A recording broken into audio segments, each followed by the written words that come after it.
있을지어다. 주의 은혜와 평강이 있을지어다. 예.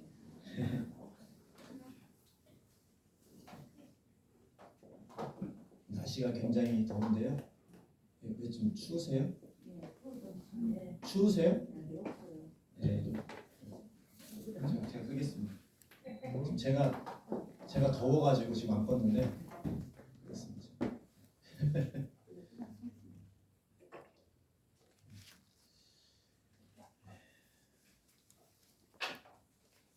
양복을 입어서 그런 것 같습니다.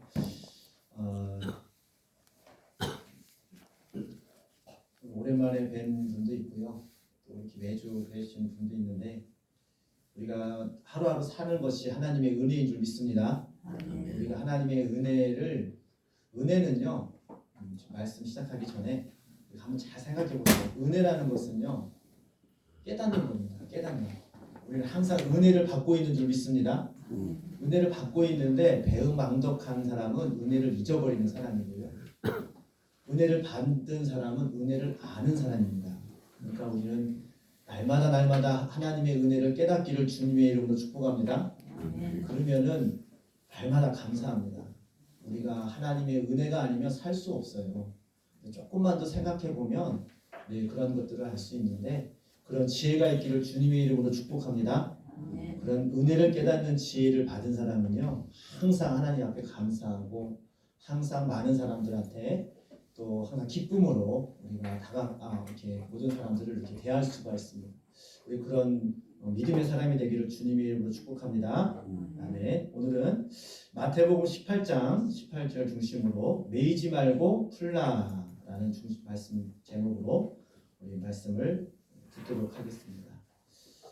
우리가 주기도문을 합니다. 우리 주기도문을 이제 교회 처음 가면은 이제 이 사람이 교회를 다니는지 안 다니는지 이렇게 테스트를 합니다. 옛날에는 지금은 안 그러는데 정말 이 사람이 기독교인인지 아닌지를 알아보기 위해서 왜냐면은 이제 종교 행사를 해요 주일날마다. 그래서 교회에 꼭 가야 되는 사람 그 종교 행사 시간이면 군대 가면은 일부러 교회 가지 안 했던 친구들도요 자기는 기독교인이라고 얘기하고 교회 갑니다. 왜냐면은 교회 안 가면 일을 시키니까 그 시간에 뭐 이제 화단을 정리하라든지 청소를 하라든지 하여튼 무슨 일을 시키거든요. 그게 싫으니까 사람들이 교회를 가요. 교회를 가는데 이 사람이 진짜 교인인지 아닌지 테스트를 합니다. 물론 처음에 가도 이렇게 했는데 그래서 뭘 외우라고 하냐면 주기도문을 외워보라고 해요. 기본적으로 교회를 좀 다니는 사람은 주기도문 다 외우시죠? 못 외우신 분도 있겠지만 젊은 친구들 보면 한 1년 정도만 교회를 다녀도 주기도문 대부분은 외웁니다. 하늘에 계신 우리 아버지여 경수주를 하는데 그래서 주기도문 못 외우면 야 너 일하기 싫어서 교회 가지 교회 못 가기도 하고 옛날에 그랬습니다. 그러니까 교인인지 아닌지 확인해 보는 시간이 요새는 또 이제 더 심취해가지고 사도신경도 외워봐라 이렇게 얘기도 하는데 정말로 우리가 기본적으로 주기도문이라는 것은 뭐냐면은 이 마태복음 6장에 나와 있는 그 말씀을 그대로 우리가 암송하는 거거든요. 마태복음 6장. 그러니까 하늘에 계신 우리 아버지여 이름이 거룩히 여김을 받으시오며 이렇게 돼 있거든요. 그것은 말 그대로 주기도문, 주님께서 우리에게 가르쳐 주신 기도문입니다. 그러니까 뭐 기도가 여러 가지가 있잖아요. 근데 가장 정답인 기도가 무엇이냐? 주기도문이거든요. 그러니까 내가 뭘 기도할 줄 모르겠다? 아니면 내가 좀 기도를 잘 못한다? 그러신 분들은 마태복음 6장에 나와 있는 주기도문을 그대로 암송하면 됩니다. 그러니까 왜 그냥 그걸 읽으시면 됩니다.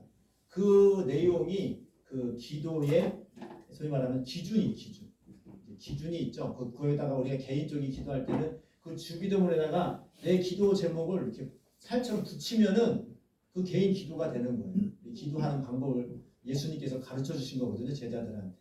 주님이 가르쳐 주셨기 때문에 그거만큼 정답이 없어요. 우리가 여러 가지 무엇이든지 막 다 얘기하라고 했는데 주기도문이 잘 보게 되면은 첫 번째는 하나님의 영광, 그렇죠?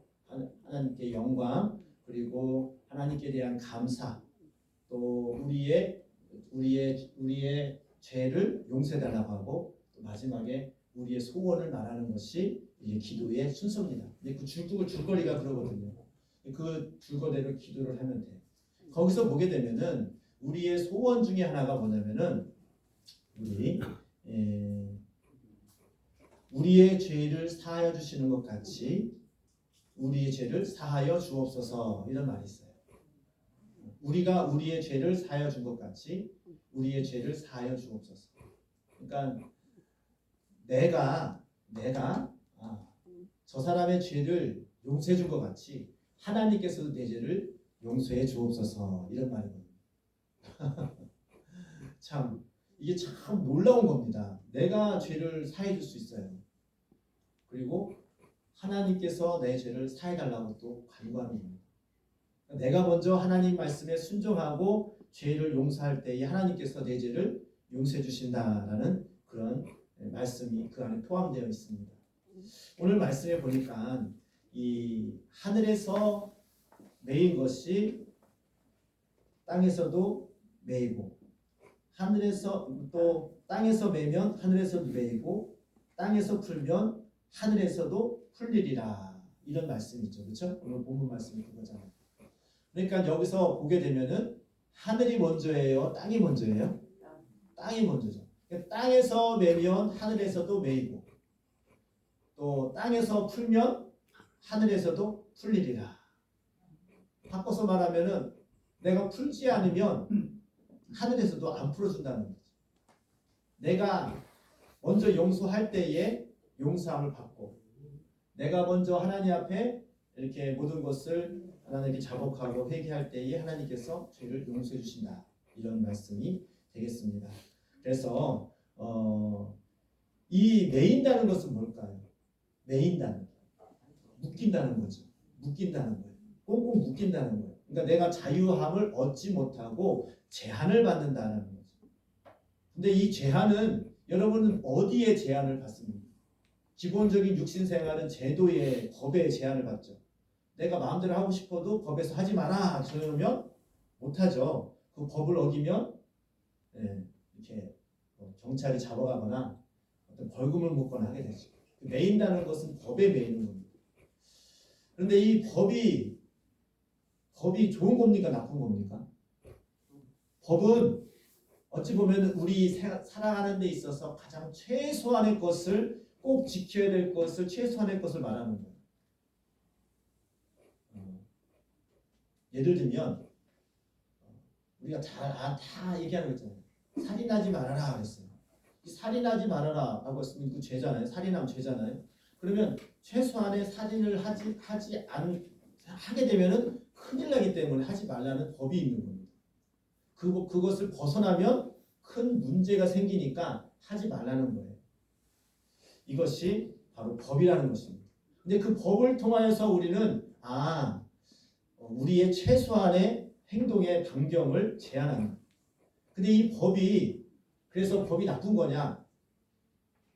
성경에 보게 되면은 이 법이 하나님의 말씀이거든요. 법이 율법이거든요. 그 율법이 우리가 죄를 알게 한다고 했어요. 왜냐하면 그 법이 없다면은 내가 잘 행동하는지 행동하지 못하는지 모르기 때문에 어찌 보면 그 법이라는 것은 하나의 기준입니다. 최소한의 기준.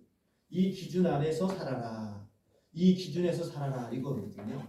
그 죄라는 무엇입니까? 이 기준을 벗어나는 게 죄입니다. 이 기준을 벗어나는 게 죄예요. 여러분 교통법칙이 있잖아요.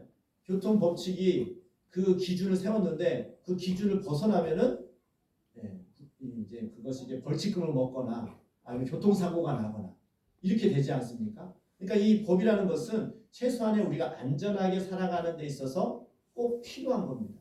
그 법으로 말미암아 우리는 보호를 받을 수 있는 거고요.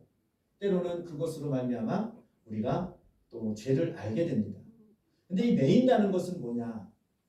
특히 우리 영적인 것은 보이지 않는 것은 이 죄로 매일 때가 있습니다.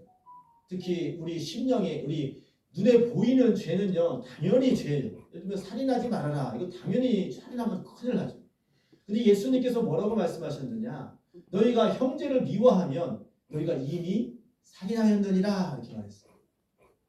그러니까 죄의 범위가 예수님께서는 어찌 보면 더 강화됐습니까? 풀어졌습니까? 강화된 거죠. 그러니까 예수님께서 뭐라고 말씀하셨냐면 내가 율법을 폐하러 온 줄로 아느냐? 아니면 아니라 내가 법을 완성케 해야 했다. 법을 완전하게 했다. 살인이라는 것은 어디서 출발합니까? 미움에서 출발하죠. 어떤 사람을 처음부터 살인하려고 합니까? 아니요. 내 마음속에 미움이 커지면 나중에 살인으로 열매가 나타나는 거죠. 그러니까 그 첫 시작점인 이 미움의 마음이 있으면 이미 그 마음속에 살인했다라고 예수님께서 말씀하십니다. 그러니까 보통 사람들은 눈에 보여지는 것만 죄지만 예수님께서는 그 마음속에 잘못된 그 죄악의 씨앗 그것도 이미 죄를 졌다고 말씀하고 있는 겁니다. 그 마음이 이미 죄를 하나님을 말씀을 떠났기 때문에. 그런데 그 죄에 매여 있는 사람은 그 마음속에 지배를 받습니다. 여러분 마음속에 미움이 가득 찬 사람 보세요. 항상 사회에 불만이 많아요. 사회에 미움이 많아요. 그러면 그 사람은 그 미움에 갇혀 있어요. 그래서 뭐든지 항상 그 미움의 마음에 있어서 세상을 바라보기 때문에 모든 것이 다 밉고 모든 것이 불만이고 모든 것이 그 마음속에 분노가 있습니다. 그리고 마음속에 그 죄에 매여 있다는 것은 이와 같습니다. 죄에 매여 있는 사람은 그 죄로 말미암아 그 삶이 굉장히 매여 있어요. 자유하지 못해. 거기에 운신할 수가 없습니다. 그 매여 있음이 제가 어떤 드라마나 어떤 영화나 어떤 만화를 보게 되면 이런 말이 있어요. 우리가 사랑하기에도 바쁜데 마음껏 사랑하기에 살기도 바쁜데 왜 형제를 미워하면서 싸우면서 사느냐 이런 말을 들어본 적이 있습니다. 실제로 우리가 그렇죠. 사랑할 게 얼마나 많습니까? 그리고 이 세상을 얼마나 정말로 사랑의 눈으로 보고 사랑하고 이래도 시간이 아까운데 왜 미워하면서 삽니까? 그렇지 않습니까? 근데 그 미워하는 마음이 내가 미워하면 그 사람도 불행해지고 나도 불행해져. 첫 번째로는 내가 그 미움에 갇혀 있어요. 죄로 갇혀 있단 말이죠. 근데 이 미움을 여러분 미워하는 사람이 생겼어요. 근데 미워하는 사람이 안 미워해야지 그러면 안 미워집니까? 네? 그렇게 돼요? 그렇게 되는 사람은 정말 대단한 사람입니다. 네, 미워하면 내 손해니까 미워하지 말아야지. 정말로 막 생각하고 소위 말하면 뭐 돌을 닦고 막 이러면 해결되면 얼마나 좋겠습니까? 근데 그게 안 돼요.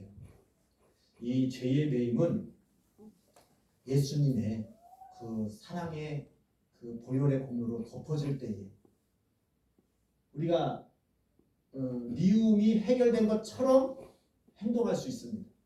미움이 해결된 것처럼 내 스스로 착각할 수가 있습니다. 근데 그 미움이 죄가 내 마음속에 온전히 내 마음속에 뿌리가 씨앗이 있으면 어느 순간 그게 또 나와요. 그 죄가. 그런데 그 근본을 해결하지 않으면 그 죄에서 풀어졌다고 말할 수는 없어요. 우리가 외식한다고 하잖아요. 포장한다고 하잖아요. 미움이 용서한 것 같아요. 미움이 해결된 것 같아요. 그런데 어느 순간 보면 그것이 다시 나와요. 근데 그게 죄의 문제가 해결되지 않아서 그렇습니다. 죄의 원인을 해결해야지만이 그 미움과 그 마음속에 매여 있는 것들이 진정으로 자유함을 얻을 수 있습니다. 근데 그 자유함을 어떻게 얻느냐? 온전히 예수 그리스도의 보혈의 공로를 내가 믿을 때에. 왜냐? 나는 이보다 더 큰 죄인이었고 나는 정말로 이보다도 더 하나님의 보시기에 죄로 말미암아 죽을 수밖에 없는 자신을 보게 되고 그리고 하나님의 그 죄를 깨닫고 죄 사함을 얻을 수 있는 그런 은혜를 입었다고 생각할 때에 우리가 죄에서 또 미움에서 해방되어지는 줄 믿습니다. 그러니까 죄의 문제는 예수 그리스도의 보혈의 공로가 아니면 풀 수가 없습니다. 그게 정답이에요. 그럼 정답부터 말씀을 드리자면 예수 그리스도의 보혈 앞에서는 어떠한 죄나 어떠한 미움도 다 해결받을 수 있는 줄 믿습니다. 그게 믿음이에요. 그게 복음이에요. 이 복음이라는 것은 뭐냐면은 묶인 자가 풀렸다. 이게 복음이에요. 그러니까 우리가 죄에 매여 있잖아요. 우리 마음속에 뭔가 매여 있잖아요. 이것을 풀어지는 게 복음이에요. 이게 복음이거든요. 우리가 예수님을 전한다, 복음을 전한다고 하잖아요. 그리고 예수님을 전하는 게 왜 복음이냐? 예수 이름으로는 무엇이든지 다 풀어지는 은혜가 있기 때문입니다. 할렐루야. 이것을 우리가 경험했기 때문에 증거하는 거예요. 내가 그것을 진정으로 느끼고 내가 그걸 진정으로 깨달았다면 이보다 더 좋은 게 없거든요. 근데 그걸 내가 모르거나 지식으로만 알면은 그걸 기쁘지가 않습니다. 아유, 예수님 믿으면 죄가 해결된다고 하더라. 예수님 믿으면 구원 받는데 그냥 남한테 그냥 지식으로 아는 그 정도, 그러면 기쁨이 없어요. 진정한 예수 그리스도의 보혈의 공로가 여러분의 죄를 해결했음을 깨닫기를 주님의 이름으로 축복합니다. 그리고 경험하기를 주님의 이름으로 축복합니다. 그러면 엄청난 기쁨이 마음속에서 터져나와요. 그 기쁨은 어떠한 기쁨이냐? 내가 죄에서 속박받고 내가 죽을 정말 이 살인과 같은 그런 미움이 내 마음속에 있음을 경험되어질 때에 이걸 어떻게 해결할까? 근데 어느 순간 예수 그리스도의 보혈이 나를 덮을 때에 그 억눌렸던 것을 자유함을 느낄 때에 이것만큼 귀한 것이 없고 이것만큼 내가 기쁨이 없다라는 것을 경험하게 되는 줄 믿습니다. 이게 구원받은 증거예요. 이게 예수님을 믿은 증거입니다. 여러분의 그런 증거가 있기를 주님의 이름으로 축복합니다. 그 증거가 내 마음속에 있으면 정정한 그 매임이 풀어지면 내 마음속에 자유함이 생기고 주위 사람들에게도 그러한 모든 매여있던 것들이 풀어지는 은혜가 있게 되는 줄 믿습니다. 내 마음이 먼저 풀어져야 돼요. 내 마음이 죄로 먼저 풀어져야 돼요. 여러분 마음속에 그런 풀림이 있기를 주님의 이름으로 축복합니다. 그 풀어지는 사람은요 어떤 상황이냐면요, 어떠한 말로 욕을 해도 어떠한 말로 험한 말을 해도 내 마음속에 그 사람이 미워지지가 않아. 여러분 그런 경험한 적 있습니까? 여러분 욕을 들어서 기분 좋은 사람 있습니까? 나쁜 소리를 들어서 속상하지 않은 사람 있습니까? 예, 정말로 제가 어떤 목사님 보니까 자기는 정말로 하나님의 그런 은혜를 받았는데 어떠한 욕을 들어도 전혀 화가 안 나는 거예요. 믿거나 말거나요. 그 목사 항상 그렇게 간증하거든요. 나 한번 욕해보라고. 쌍욕을 해보라고. 욕을 해보라고. 내가 화를 내나 안 내나. 근데 이게 진짜 가식이 아니라 진정한 하나님 앞에 놀라운 자유함을, 그런 은혜를 입은 거예요. 그러니까 그런 것을 들어도 오히려 그 욕을 한 사람을 위해서 기도하게 되고 국률함이 있게 되지 미워하거나 내가 화가 나거나 하지 않는다는 거예요. 이게 진정한 자유함인 줄 믿습니다. 이게 풀어지는 거예요. 우리 세상에서는 내가 한 번 욕을 얻어먹으면 내가 두 번을 해야지 분이 풀려요. 이 세상 법칙은 그래요. 내가 한 대 맞았는데 한 대만 때리면 부가 풀리는 사람은 굉장히 신사적인 사람이에요. 그렇죠? 여러분 한 대 누가 주먹을 딱 때렸어요. 화나죠? 그럼 내가 한 대 딱 때리면 화가 풀립니까? 한 두 번은 쳐야지 내가 화가 풀려요. 그래서 우리 모세 율법에 보면 눈은 눈으로, 이는 이로, 이런 법이 있잖아요. 이게 굉장히 은혜의 법입니다. 왜냐하면은 우리 마음은 내가 조금이라도 더 많이 좀 해야지 분이 풀려요. 똑같이 하면 분이 안 풀립니다. 그래서 이 눈에는 눈이라는 이런 율법을 주신 거예요. 우리의 기분대로 보응을 하지 말고 그 한계선을 져준 거예요. 한 대 맞고 한 대 때리면 분이 풀린 사람은 거의 못 봤습니다. 욕을 저 사람이 한 번 하면 내가 한 두세 번 해야 돼요. 어떤 사람은 10번도 합니다. 그래도 화가 풀리는 사람이 있어요. 이게 우리의 마음이거든요. 근데 이 모세의 율법은 한 번 받았으면 한 번만 해라. 이게거든요. 이게 어찌 보면은 우리 인간이 할 수 있는 최소한의 그런 율법을 우리에게 주신 겁니다. 그런데 그 율법마저도 완전케 하신 분이 예수님이시죠. 그것이 예수 가능한 것은 우리의 힘으로는 불가능하지만 하나님의 은혜를 통하여서 모든 것이 가능해지는 줄 믿습니다. 그리고 또한 우리가 이 악한 영에 매인 사람들은 또 예수 이름으로 쫓아내야 됩니다. 악한 영에 매인 사람은요, 그게 죄로 말미암아, 처음에는 죄로 말미암아 우리 몸이 매이고요, 그 매임이 오래되면은 그 악한 영이 붙들리게 됩니다. 그러니까 이 죄도요, 좀 처음 짓는 죄, 어쩌다 짓는 죄가 있고요, 고정적으로 짓는 죄가 있습니다. 이해가 되시죠? 고정적으로 짓는 죄라는 것은 항상 그 상황이 되면 항상 똑같은 죄를 져요. 이게 고범죄라고 하거든요. 고정죄. 이것은 이런 사람은 악한 영에 붙들린 사람이에요. 그러니까 예를 들면 항상 저 사람은 입만 벌렸다면 거짓말해요. 가끔가다 거짓말하는 사람, 예를 들면 그 사람은 이제 죄를 통해서 내가 거짓말했구나, 내가 느껴요. 그래서 회개합니다. 근데 항상 거짓말하는 사람은 어떤 사람이냐? 그 내가 거짓말이 죄라고 하는 것을 인지도 못하고 내가 거짓말했다고 인지를 못해요. 왜? 항상 하기 때문에. 이게 악한 영에 붙들린 거거든요. 악한 영에 붙들린 사람은 그 죄를 해결하는 것은 더욱 어렵습니다. 왜? 이미 죄가 습관화가 됐어. 이미 죄가 이제 일반화가 됐어. 그러니까 죄가 죄인지도 몰라. 이것은 보통 한 번 해결해서는 안 되죠. 이런 것들. 그 습관이 끊어져야지 비로소 그 죄가 해결되는 거거든요. 여러분, 습관을 고치기 쉽습니까? 3살 버릇 여든 간다는데. 죄의 이 거짓말하는 것도 습관이에요. 그렇죠? 여러분 주위 사람들 중에서 거짓말 참 잘하는 사람 있잖아요. 그 사람 그럼 한두 번 겪어봐요. 쟤는 거의 다 뻥이야. 거의 다 거짓말이야. 그러면 신뢰성이 있죠. 근데 그 사람은 당사자는 몰라요. 근데 거짓말 아는 사람은 안단단 말이에요. 이렇게 악한 영에 붙들리는 거예요. 근데 악한 영에 붙들리는 건 예수 이름으로 자꾸 몰아내는 거죠. 우리가 하나님의 영으로 예수 그리스도의 이름으로 권세를 주셨기 때문에 예수 이름으로 선포되어질 때에 그 악한 영이 떠나가게 되는 줄 믿습니다. 악한 영이 떠나갈 때에 그 비로소 죄를 깨닫게 돼요. 악한 영에 붙들린 사람은요, 죄를 못 깨닫습니다.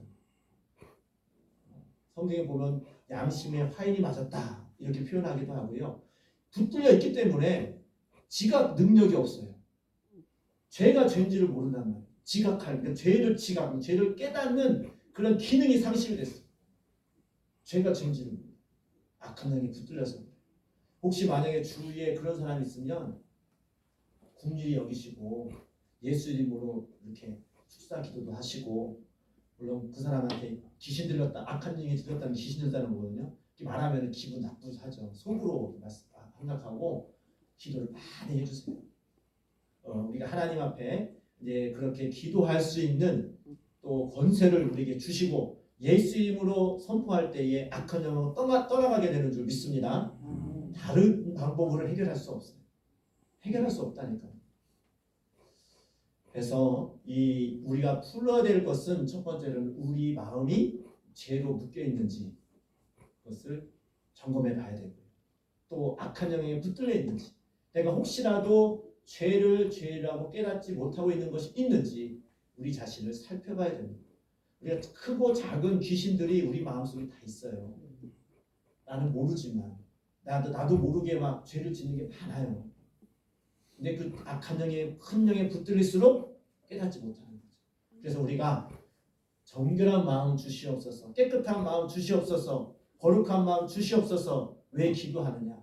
그 거룩한 성령이 임하고 하나님의 영이 임할 때에, 어둠이 물러갈 때에, 악한 영이 물러갈 때 비로소 우리가 죄를 깨닫게 되고 비로소 우리가 하나님 앞에 회개하게 되고 정결하게 되어지는 줄 믿습니다.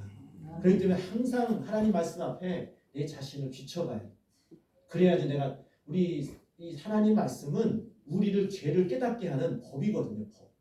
아까도 말씀드렸죠. 법이 나한테 다 들려올 때에 죄를 깨닫게 돼요. 살인하지 말랬구나. 이런 법이 내가 알아지을 때에 살인이 죄인 걸 안단 말이죠.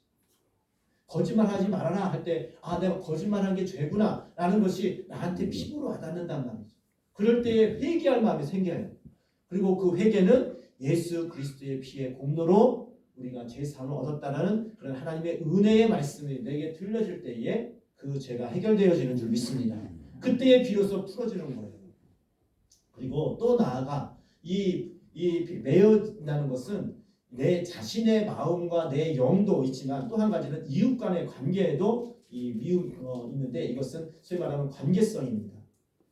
미움과 용서에 대해서인데요. 이것이 내가 먼저 그들을 용서할 때에 내 마음이 자유함을 얻어요. 항상 미워하는 마음이 저 사람을 미워하는 마음이 내게 항상 있으면 그 미워하는 마음에 의해서 내 생활에 지장을 받듯이 반대로 내가 저 사람을 용서하고 진정으로 용서하는 거예요. 용서하는 척이 아니라 저 사람의 미움이 정말로 해결되어지면 그 사람은 아무리 봐도 미워하는 마음이 안 생겨요. 이게 쉽지가 않습니다. 여러분 마음속에 눈에 가시 같은 사람 있죠? 없나요? 저만 있나요?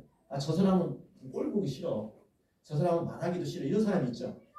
미워하는 거예요. 꼭 미워다 해가지고 막 죽이고 싶고 이게 아니라 보기 싫은 사람 있죠? 그럼 미워하는 거죠. 말하기 싫은 사람 있죠? 이건 미워하는 거죠. 미움도 정도가 차이 있잖아요. 그런 사람이 없어야 돼요. 여러분 대화하기 싫은 사람 있죠? 보기 싫은 사람 있죠?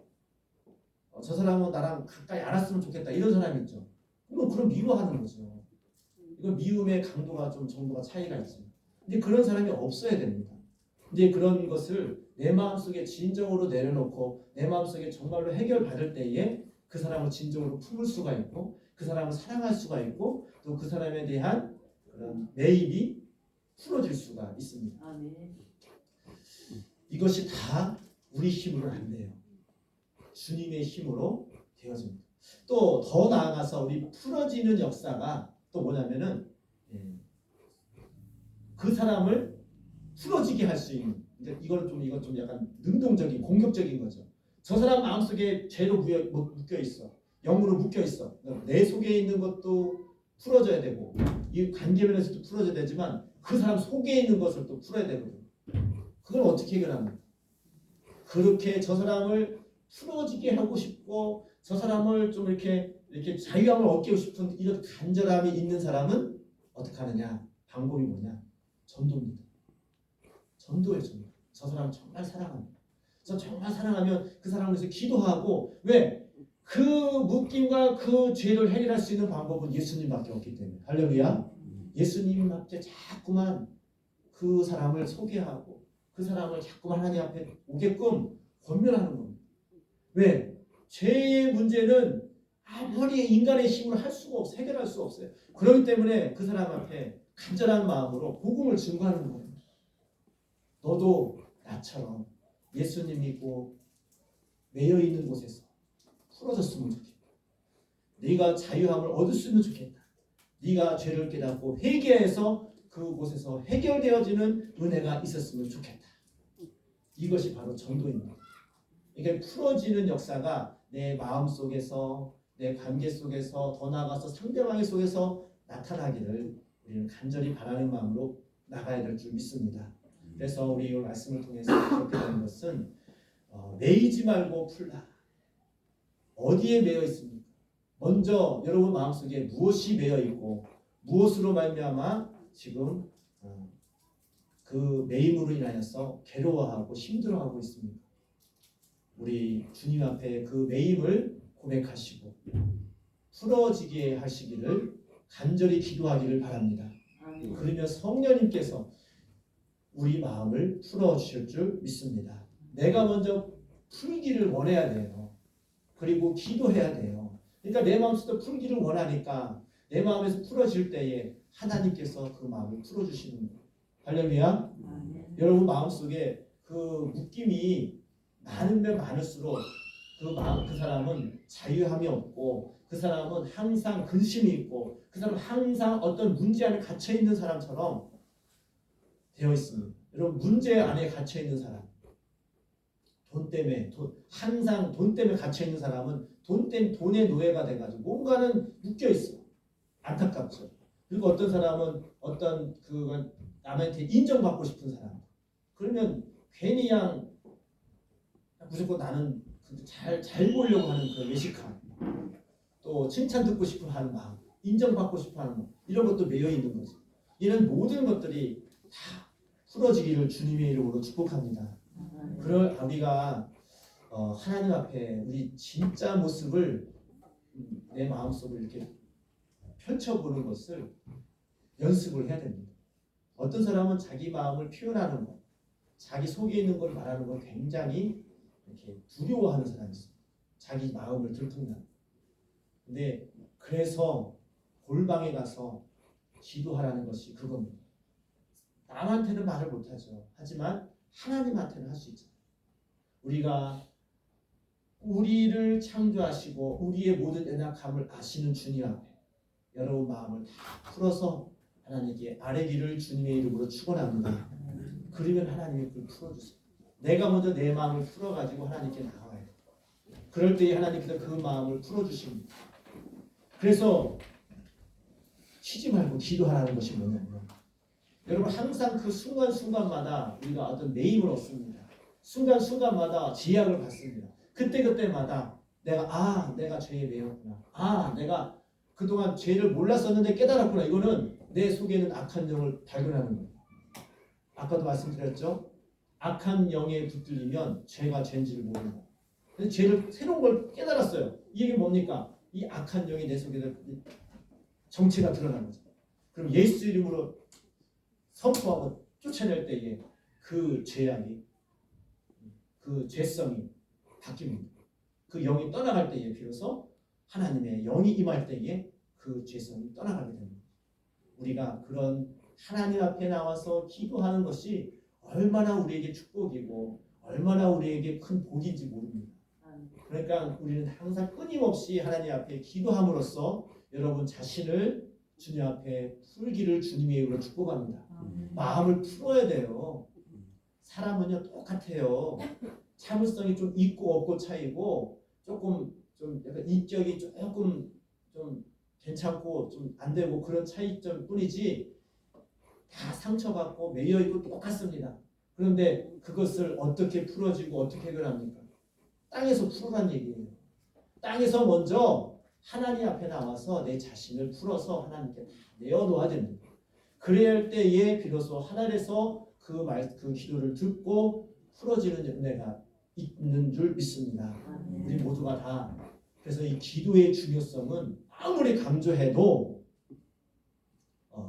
지나치지 않습니다.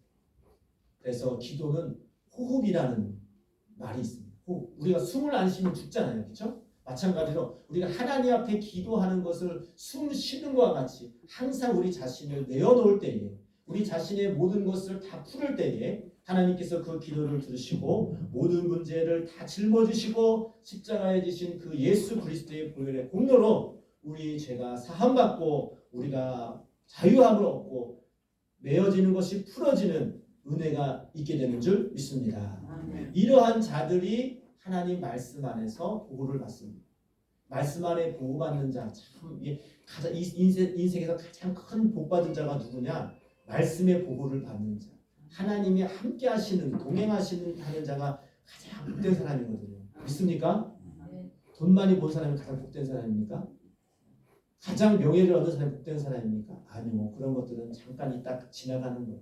하지만 영원한 축복은 우리 창조주 하나님의 말씀 안에서 그 주님의 동행하면서 주님의 뜻대로 복을 받는 자들이 가장 복된 줄 믿습니다. 근데 이런 자들은 어떤 자들이냐? 이 매임에서 풀어진 자들이 이런 복을 받는 거예요. 내가 풀어지면 풀어질수록 하나님의 그 긍휼과 은혜가 임하게 되는 줄 믿습니다. 우리 모두가 다 모든 매임에서 풀어지는 그런 은혜가 있기를 주님의 이름으로 축복합니다. 여러분 내 지금 삶 속에서 무엇이 매여 있는지 잠깐 생각하면서 기도하기를 원합니다. 돈에 묶여 있습니까? 아니면 어떤 인간관계에 묶여 있습니까? 아니면 어떤 미워하는 그 대상에 대해서 묶여 있습니까? 아니면 내 속에 있는 그런 자존심과 이 주위에 있는 환경에 매여 있습니까? 하나님 이 매임에서 풀어지기를 원합니다. 풀리기를 원합니다. 솔직하게 하나님 앞에 다 내려놓을 때에 예수 그리스도의 보혈과 능력으로 예수 이름으로 다 풀어지는 은혜가 있게 되는 줄 믿습니다. 우리 모두가 그런 은혜가 있기를 주님 간절히 소원하면서 우리 주여 한번 3번 부르겠습니다. 하나님 간절한 마음으로 내 마음 진정으로 풀어지기를 원합니다. 자유하기를 원합니다. 하나님 은혜 안에 있기를 원합니다. 다 같이 주여 삼창하시고 기도하도록 하겠습니다. 주여 주여 주여